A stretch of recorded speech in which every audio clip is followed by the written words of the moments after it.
Good afternoon, everybody. As always, my name is JC, and welcome to my channel, Every Man's Thoughts. In today's video, we're going to be talking about the overarching storyline for each episode in Season 1.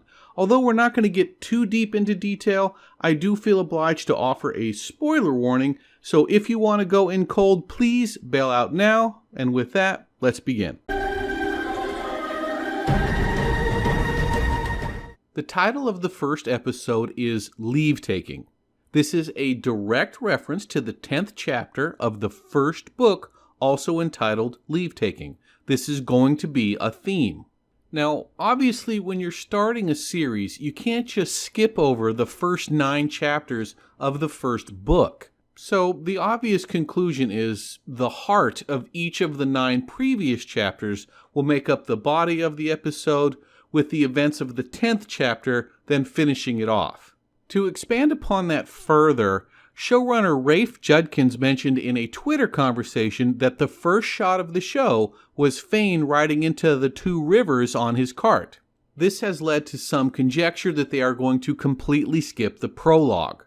Now, I think the people making this assumption are playing a little fast and loose with the term first shot, as that could easily refer to the sequence in which it was filmed, not necessarily the sequence in which it's going to be aired. You don't always film things in the exact order in which they are going to appear in the show. That being said, we know there is going to be considerable consolidation, and given how easy it will be to simply extract the prologue, I think the speculation is correct and that the prologue will not be covered. So, if I were to summarize the construction of Episode 1, we're likely to see them put the group together, use some timely exposition to put the ancillary characters on the chessboard and tell the necessary backstories, and culminate the episode with the group fleeing Emond's Field. Exactly like the first episode, Shadows Waiting is a direct reference to and title of a chapter in the first book, this time chapter 19. Although we are undoubtedly going to see snippets of the more important events in the road journey after Emond's Field, the majority of this episode is likely going to take place in Shadar Logoth. I'm really excited at the prospect of seeing these characters explore this just legendary city.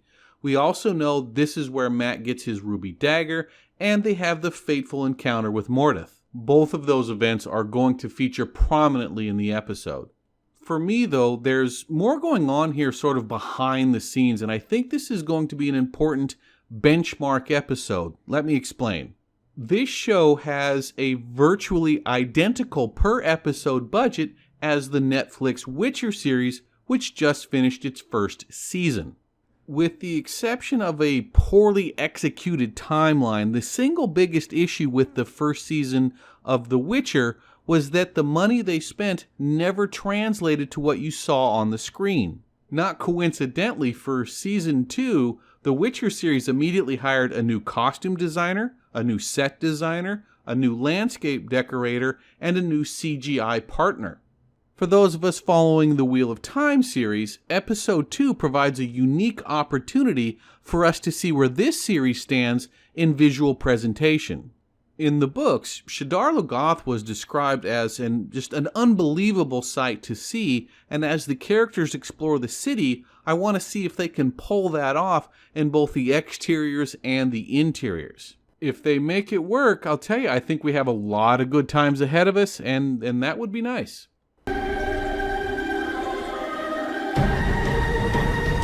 With Episode 3, breaking down the storyline becomes significantly more complicated.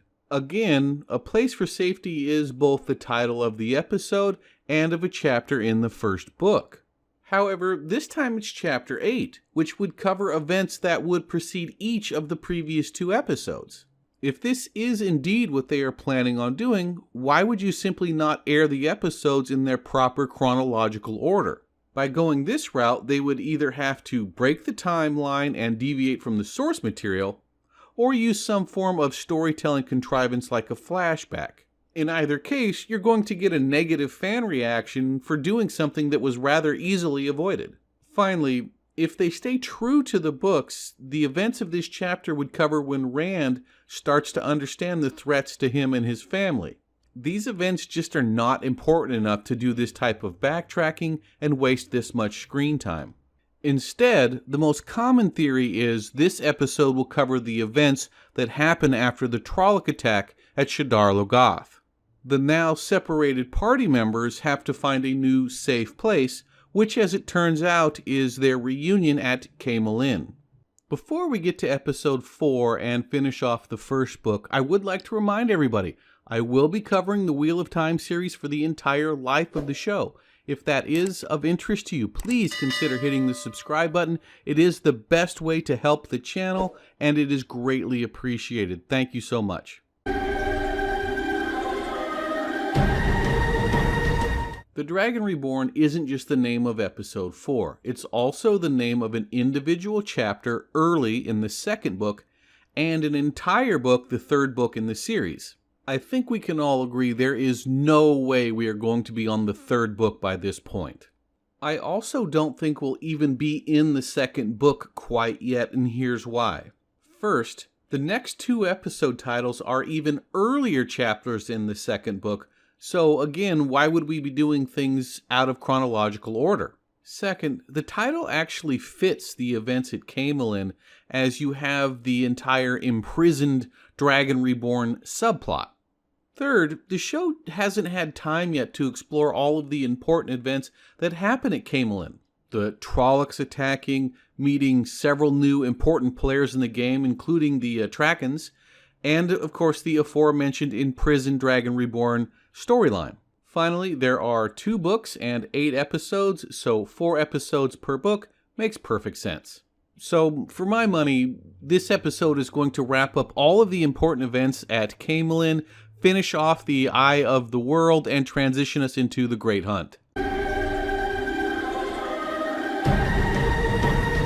With episode 5, we have the same title, Blood Calls Blood, as we do chapter 7 of the Great Hunt, which is the second book in the series. And I think this is spot on where we're going to be with the show. What pegs this episode here and really kind of puts us back on track is the presence of the Dark Prophecy. The Dark Prophecy is so important you can't skip over it. At the same time, you can't push it back because it'll start to run into other things. Of course, we can't have the prophecy without running into the Aes Sedai, so that will be a new faction that is introduced. And the prophecy itself should also introduce several new antagonists. This part of the story also begins to emphasize shifting loyalties and opposing motivations for the various factions, both internally and as how they relate to each other. Finally, the very next chapter in the book is where Siwan, I think it's Siwan, it's crazy having to pronounce all of these names that I've read a million times but have never heard spoken aloud. Anyway, the very next chapter is where Siwan tells Rand that he is the Dragon Reborn. I don't know if it's going to happen in this episode or not, but from what I can tell, this is the earliest possible place that it could happen.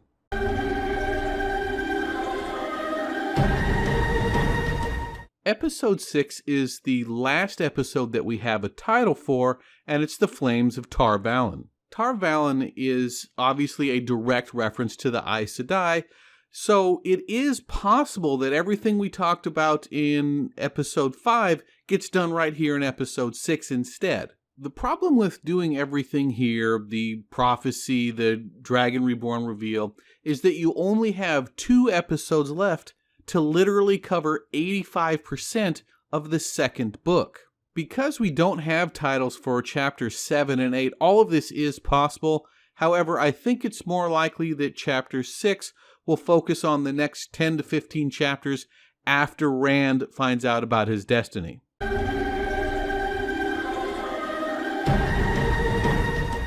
Finally, to close out this section of the video, we obviously don't have titles for episodes 7 and 8, but we really don't need them. We know that these 2 chapters' job is to wrap up the back half of the Great Hunt, probably leading into the widespread acknowledgement of Rand as the Dragon Reborn. The only thing we're really missing without episode titles is just the pace at which they're going to get through that back half.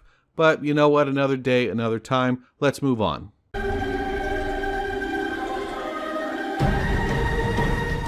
Next, I want to talk about the budget for the show. For some reason, I completely missed this in my video, Everything We Know So Far. By the way, for those that want to watch that video, I will have a link in the description. Anyway, one of my subscribers, CGI Stork, asked me if I knew what the budget for the show was. A little research indicated they were just a bit below $10 million per episode at about $9.5 million, $9.7 million, something like that. For context, this is almost exactly the same budget that the Netflix series The Witcher has. The last thing I want to talk about today is the release date. In my previous video, I talked about how I thought we'd see a trailer around Halloween, and then the show premiered during the Thanksgiving holiday. Some people had got back to me and said they thought everything was going to be considerably sooner. Now, I did check all of the official sources related to the channel, and I did not find any new information. Now, a trailer can drop anytime. Trailers are easy. But the show itself, shows like that are almost always going to need a minimum of 5 months of post-production. So that's going to put us to, mid-October just by itself. If I still thought that Lord of the Rings was going to air this year during the holiday season, I could see how they'd push this up a few weeks to a month and a half, but I just don't think that's going to happen anymore. So I'm kind of back to where I started. The trailer could show up at any time, but I'm thinking earliest mid-October to Halloween, and the show itself will probably air right around Thanksgiving. Well, folks, that's it for me today. Please consider subscribing to my channel, and I will see you next time.